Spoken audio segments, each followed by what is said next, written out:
revista Polemón.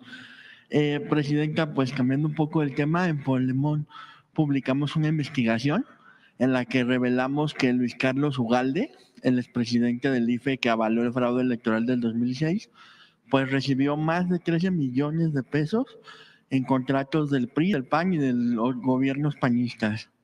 En el PRI de Alito Moreno lo contrataron como consultor y conferencista, y el resultado pues fue la peor votación presidencial en la historia del tricolor. A ver, otra vez repítelo. En el PRI de Alito lo contrataron como consultor y conferencista. ¿A quién? A Ugalde. Ajá. Y el resultado fue la peor votación presidencial en la historia del tricolor.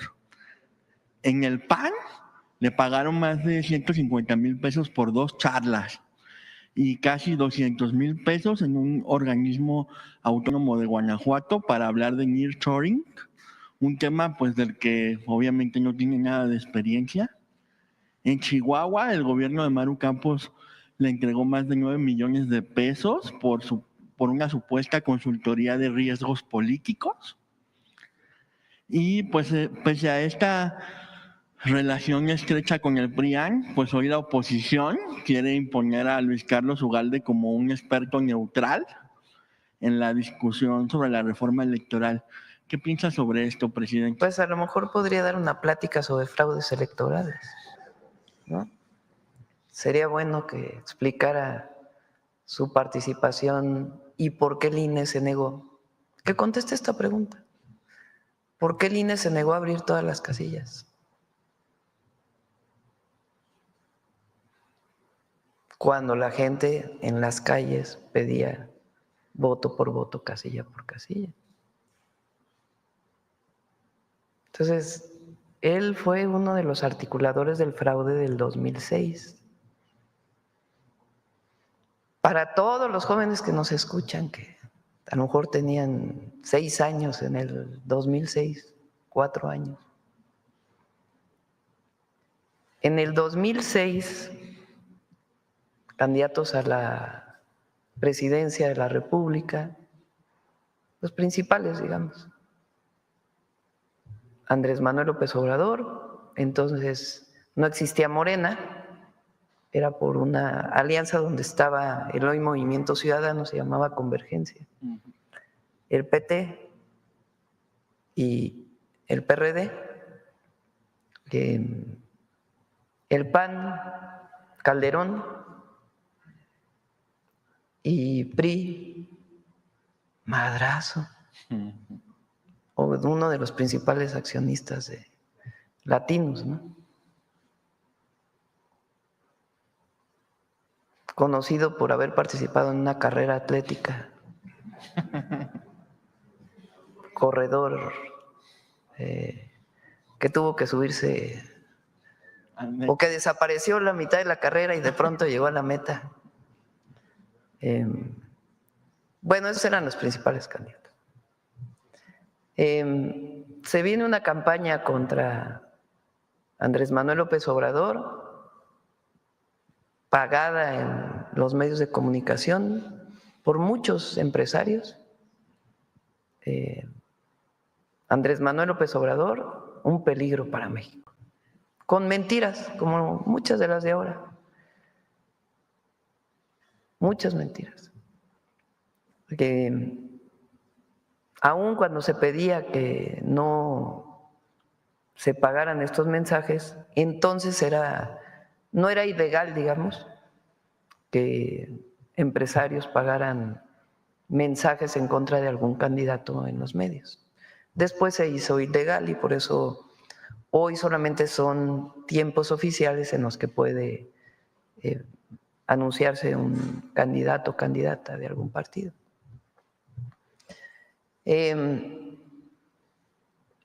Llega el día de la elección, como a la 1 de la mañana, en el famoso PREP, que es el que va dando los resultados, Andrés Manuel López Obrador va arriba y de pronto empieza a caer y cruza Felipe Calderón y entonces el PREP le da el triunfo a Felipe Calderón. Resulta que al otro día ¿qué día fue la elección en 2006? en junio, ¿no? En julio, ¿no? 2 de julio. Junio, 2 de junio. Fue en junio, creo. Era en junio entonces. Fue el 2 de julio, ¿no? Del 2 de 2006. julio. Ah, ahora es en junio, antes era el 2 de julio. El 3 de julio, pues ya estaba Felipe Calderón arriba por 200, casi 300,000 votos. Pero había un montón de casillas que no se contaban. O sea, dejaron muchas casillas que por alguna razón no se contaron. Y ahí empieza la gente a decir, aquí hubo fraude. Viene unos días después el llamado conteo distrital y hay muchas evidencias en esos días de que hay personas que entran al lugar donde se guardaban las urnas a presuntamente modificar, a meter votos. Muchas evidencias. Vean la película El fraude, ahí viene, de cómo la gente empezó a cuidar los distritos electorales donde estaban las casillas guardadas y veían que entraba gente.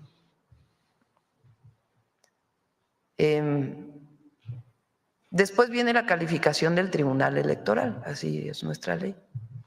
Bueno, en ese tiempo del conteo distrital a la calificación, se presentan cantidad de pruebas al Tribunal Electoral. Estuve yo con un equipo muy grande revisando acta por acta. Y ahí nos dimos cuenta de que las actas no coincidían los datos.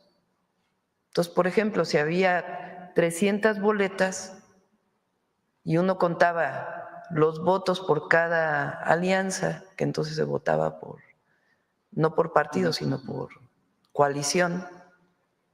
Si sumaba uno los votos de las coaliciones, los votos nulos y las boletas que debían de haberse, o que se anulan normalmente porque no se participó, no cuadraban los datos. Y siempre había votos de más y votos de menos. Se pide, la gente empieza a movilizarse por todo el país y de la gente surge la consigna voto por voto, casilla por casilla. Se hacen movilizaciones inmensas en el Zócalo y en todo el país, diciendo hubo fraude electoral. ¿Qué se pedía? Que se abrieran todas las casillas y se volviera a contar. Entonces el tribunal dice, bueno, vamos a abrir, creo que el 8% de las casillas, mal no me acuerdo, por ahí. Se abren las casillas, hagan de cuenta que la diferencia, no me acuerdo exactamente de los números, eran 280,000 votos entre Calderón y López Obrador. Se abre ese 8% de las casillas y se reduce la diferencia. O sea, había más votos para López Obrador que no habían sido contados. Y la gente dice, pues que se abran todas. ¿Por qué si se abre el 8% y se reduce, no se abren todas? Y el tribunal se niega a abrir todas las casillas. Y se consuma el fraude electoral el 1 de diciembre, con la entrada de Calderón. Por eso decimos Calderón es un presidente espurio, porque no ganó con el voto popular. El triunfo entonces era de López Obrador, como lo fue el triunfo en 1988 del ingeniero Cárdenas. El neoliberalismo en México, entre otras cosas, se impuso con fraudes electorales. No se nos olvide. El fraude electoral del 88. Salinas también llegó al poder sin haber sido elegido por el voto popular. Lo mismo que Calderón.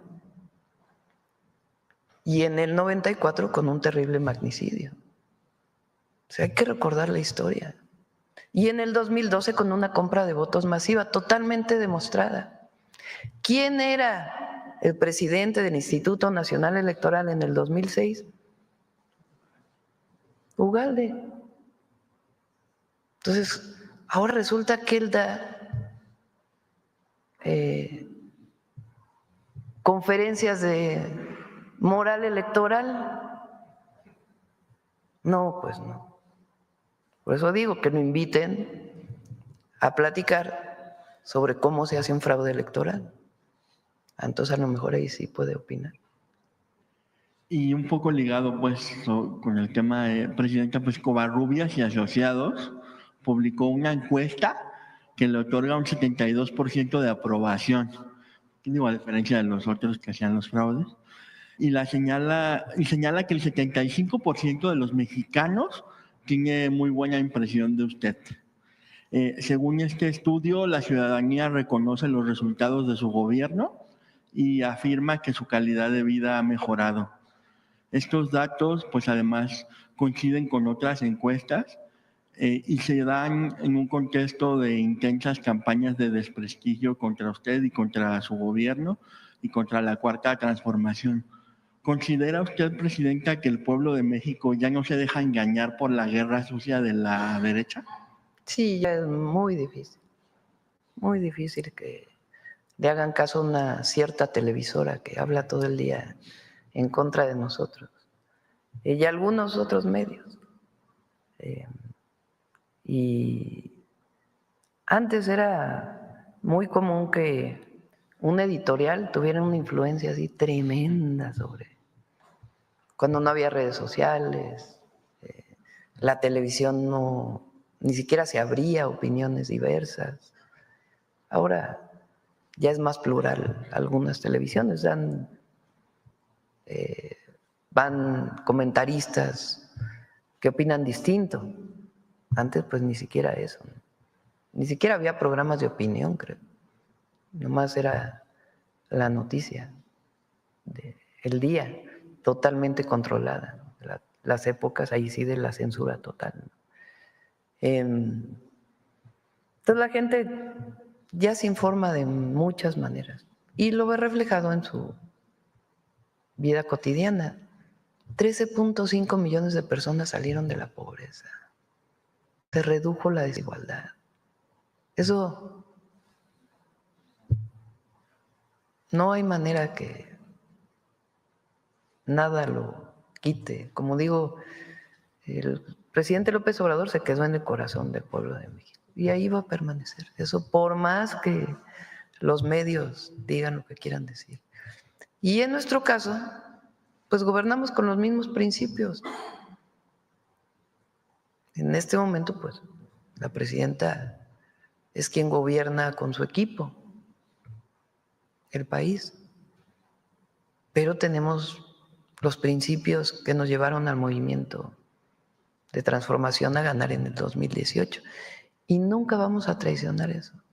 Imagínense, traicionarse a uno mismo sería no poder vivir.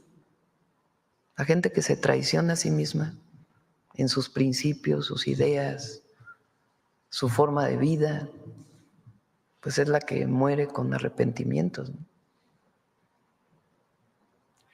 Y por último, presidenta,